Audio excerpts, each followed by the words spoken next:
ఉప్పల్ బాలు వచ్చాడు. బిందు బాలు మీరు ట్రాన్స్జెండర్ అన్నారు.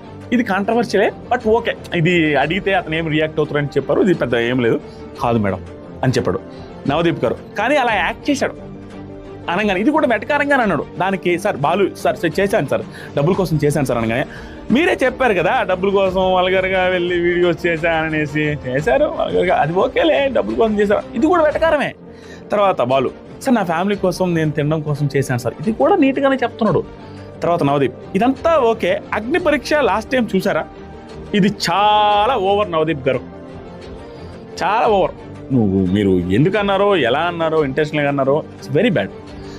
నవదీప్ గారు మీరు ఏం చెప్పారు, మైక్ ఉంది అన్ని చూడు, మీరేం చెప్పారు, ఏమి సభ్య సమాజానికి మెసేజ్ ఇద్దామని అనుకున్నారు చూసారా, ఏమిస్తారండి సభ్య సమాజానికి. మన బిగ్ బాస్ హౌస్లో 120-130 మంది కంటెస్టెంట్స్ ఇంతవరకు బిగ్ బాస్ సీజన్స్లో వెళ్తే అందరూ గొప్ప గొప్ప మహానుభావులే ఉన్నారండి. అందరూ గొప్ప గొప్ప మహానుభావులే ఉన్నారా?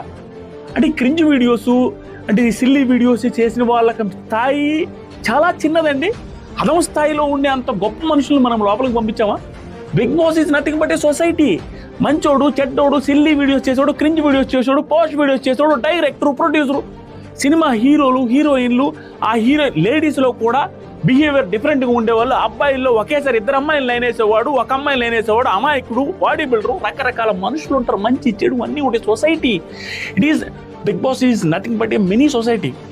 అరే మన బిగ్ బాస్ హౌస్లోకి వెళ్ళిన వాళ్ళందరూ పుణ్యాత్ములు అండి. మనకు తెలియదా ఎవరెవరు ఎలాంటి వాళ్ళు, ఎవరెవరిని పంపించామో, ఏమి చేశారో, ఎంత కాంట్రవర్షియల్ ఉంటాయో. ఉప్పల్ బాలు ఎంతమంది చంపేశాడు, ఏమి రేపులు చేశాడా, మర్డర్లు చేశాడా, దొంగతనం చేశాడా, అంత అరే ఫ్యామిలీని బతికించుకోవడం కోసం చేశాను మహాప్రభు అని చెబుతున్నప్పుడు నిన్ను పంపించి సభ్య సమాజానికి ఏం మెసేజ్ ఇద్దామని అంత పెద్ద మాట ఎలా వచ్చింది నవదీప్ గారు?